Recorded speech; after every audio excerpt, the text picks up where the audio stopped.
Voyager en van, c'est plus qu'un simple déplacement. C'est une façon de vivre, une liberté à chaque tournant. Pas de programme figé, juste la route, l'océan et l'envie de découvrir. Il y a bientôt un an, je me suis lancé dans une aventure un peu folle. Aménager mon propre van avec un rêve en tête. Partir à la découverte de l'Europe. 20 jours devant moi, une carte presque vide et une simple idée. Suivre l'océan Atlantique, de Bordeaux jusqu'à Lisbonne.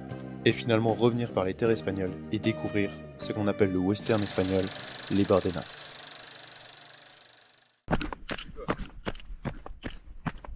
Piloter, Bratan. Ça filme déjà. Ah. Comme ça l'orientation? Ouais. Stop, je pense pas là. Enfin arrivé au Bardenas. Et un long trajet. Vraiment. 2 jours de Lisbonne.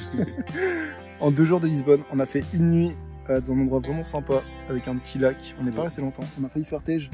Ouais, et la police qui est venue au milieu de la nuit, mais qui a fait demi-tour. Un dans coffre ouvert avec toutes les voitures qui arrivaient qui nous éclairaient la gueule parce que le taxi du route, c'était peinard. Ouais, mais je pense qu'on va dormir encore coffre ouvert cette nuit. Il fait tellement chaud. Et là, on va se vraiment déranger parce qu'il y a personne derrière. Ouais. Mais ouais, on s'est foutu juste derrière le van parce que, pour vous montrer quand même, il y a un giga soleil et il fait super chaud parce qu'on est quand même dans un désert.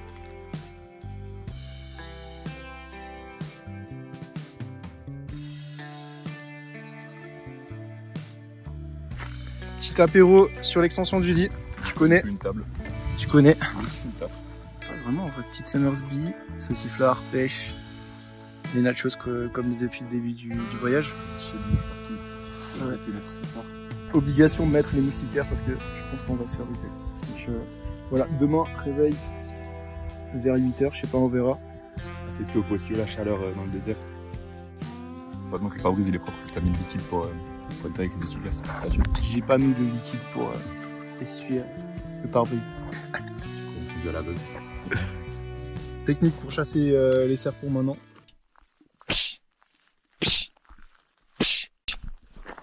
Chasse les serpents. Skip ça, ça éloigne les serpents. Ah ouais.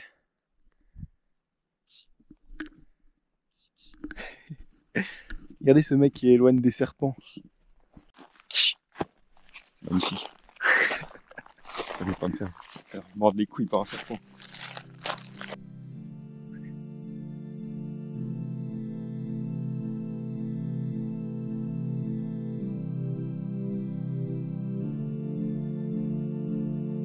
Fodes. Ah, fodes. Toi t'as gagné. C'est bon. Du coup la petite habitude du soir, c'est comme la douche. C'est l'heure de la douche. C'est l'heure de la douche. Il fait assez frais. On a attendu qu'il fasse nuit. Ça va se doucher avec une vue splendide. Suspend. Splendide sur l'Espagne. C'est un système assez basique, jamais montré. Mais en gros, on sort le robinet dehors et t'en as un autre qui est à l'intérieur. Il y a Scylla qui pompe et qui envoie de l'eau à l'autre. Avec le bidon qu'on a rempli aujourd'hui. La douche est fraîche, mais ça fait du bien quand il fait chaud.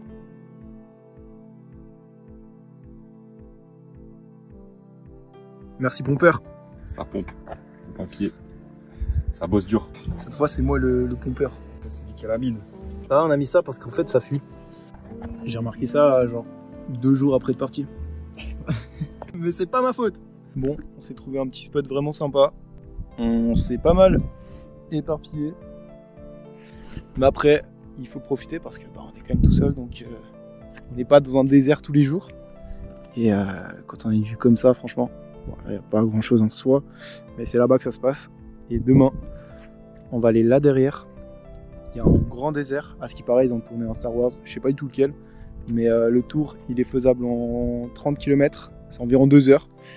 Et on va prendre un peu d'eau, mettre de l'essence surtout, et prendre des trucs à manger. On va pas déjeuner ici demain, on va assez vite partir, je pense, vers 7h30. Comme ça, on rentre dans le parc à 8h, et on fait le tour en 2 heures. Et après, c'est direction la France, les Landes. On a pas mal roulé déjà, et on a fait un bon bout du retour. Et là maintenant 4h30, on est aux Landes. C'est une région qu'on affectionne particulièrement avec David. Et on pourra un peu plus se poser tranquille. Donc on vous retient au courant.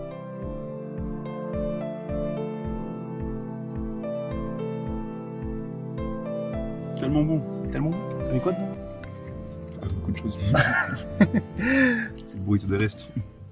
Thon, jambon, guacamole, concombre, oignon, riz. Deuxième round. Vibe sushi. Oh bon, il est pas fermé.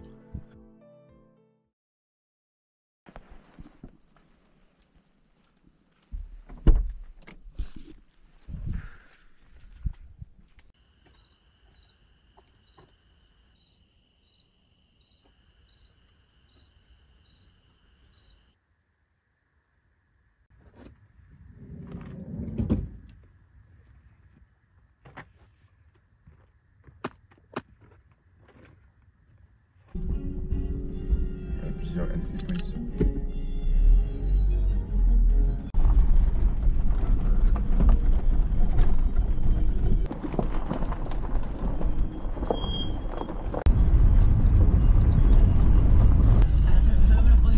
Efectivamente, mejor no. Sabemos muy bien, como yo en el Erasmus, yo creo que por lo menos dos. El ministro Patrick O'Donovan.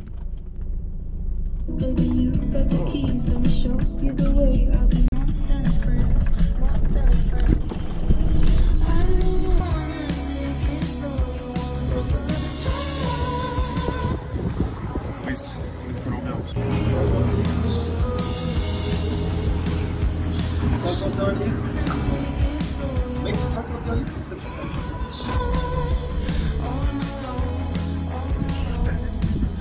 Il y a un truc, c'est quoi ça? À la recherche de la boulangerie en question. Le village est magnifique, mais il n'y a pas grand chose qui est ouvert. Mec, il est tellement con. Pas de boulangerie pour l'instant. On va tout tester au prochain village, s'il y en a un. Je pense à manger les graines de David. Hein. J'ai eu plus de graines. T'avais plus de J'ai eu les graines. Deuxième fois qu'on le dépasse, deuxième fois qu'on le filme. Así, así. Y vuelves y entonces ya verás sitio para comer. Ok, ¿Vale? ok, Muchas perfecto. gracias. Muchas gracias. Preguntas más adelante, pero vete por donde te digo, ¿vale? Ok, vale. Gracias. On a peut-être trouvé alors. Ouais, le mec il sait trop, il débite trop frère. Mec, mais oui, je te jure, mec. C'est pas facile de comprendre les Espagnols. Hein.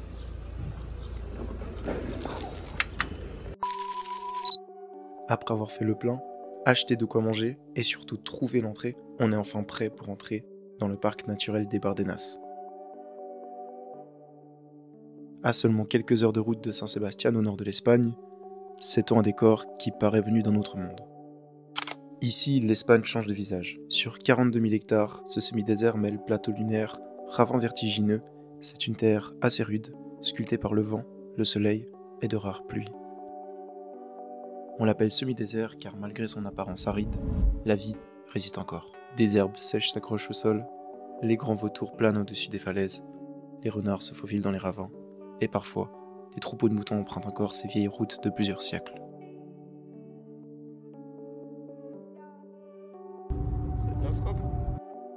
Ces paysages ont vu défiler bien des histoires. Jadis, les rois de Navarre y chassaient il y a une dizaine de siècles. Plus tard, ces terres sont devenues des routes de transhumance, empruntées par les bergers et leurs troupeaux au rythme des saisons, une tradition qui perdure encore aujourd'hui. À présent, une partie du site est utilisée comme terrain militaire, où l'on croise parfois des avions de chasse qui contrastent avec ce décor immobile.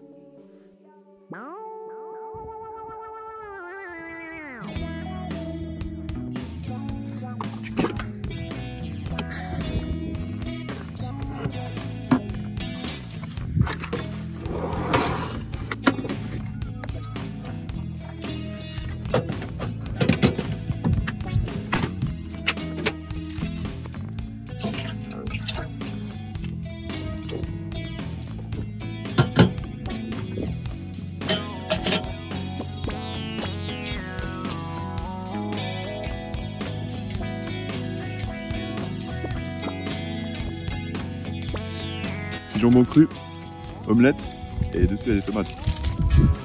Impeccable. Eh mec, on a galéré pour avoir ces sandwichs.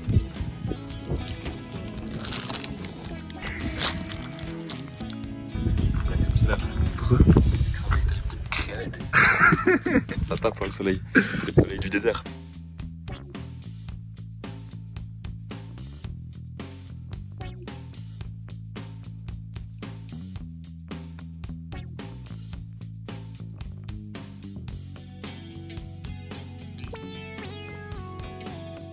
Pas déçu, c'est plus qu'un mot, mais c'est très joli. C'est très atypique. Atypique, c'est le mot. Ok, je fais le traducteur car il y avait trop de vent et le rendu audio n'est pas vraiment exploitable. Donc je disais que le terrain est vraiment immense, donc même s'il y a d'autres visiteurs, on a vraiment l'impression d'être seul. Et il existe aussi quelques zones protégées pour préserver plusieurs animaux, comme... Les oiseaux. Et on disait aussi qu'on voulait bien trouver un lac pour se baigner. On a réussi à en trouver un, mais... Bah mais ça dérange les oiseaux. Donc, On va pas déranger les oiseaux, on a dit. Ce lieu fascine, parce qu'il peut sembler à la fois intemporel et fragile, face à un paysage qui n'a jamais cessé d'évoluer. Vous l'aurez compris, donc les Bardenas n'est pas un désert au sens strict, mais il en porte la promesse. Une nature brute et indomptée, qui poursuit son histoire loin de l'agitation des villes. Ici, l'expérience compte tout autant que la vue, c'est-à-dire que l'entrée est libre, et chacun peut venir parcourir ces pistes poussiéreuses, et s'arrêter devant les falaises sculptées par le temps, ou observer sa magnifique biodiversité. Entre silence et grondement d'avions militaires, sécheresse et éclat de vie, ce territoire joue de ces contrastes. C'est peut-être ici qu'on peut en tirer sa véritable force. Voilà les Bardenas. Nous rappeler que la nature avance à son propre rythme, bien plus vaste et bien plus ancienne que la nôtre.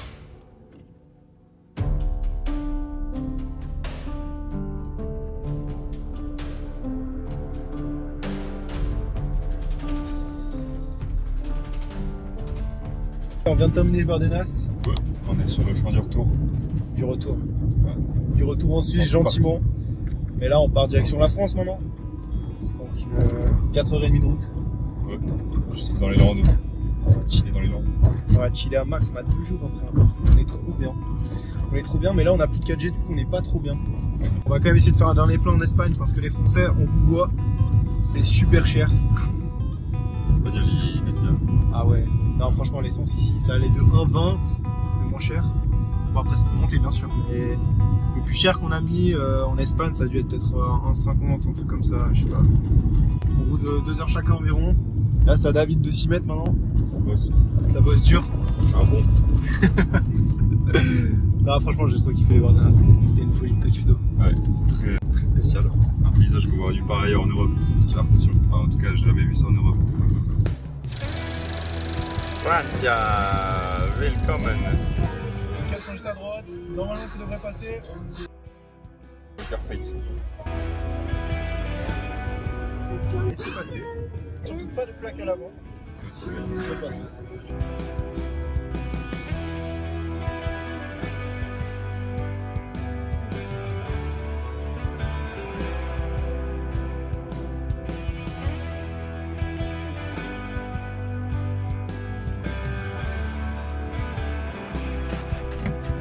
Sacré connerie, hein.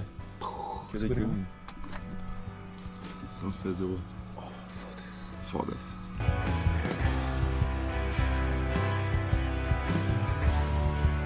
De toute façon, tu connais là.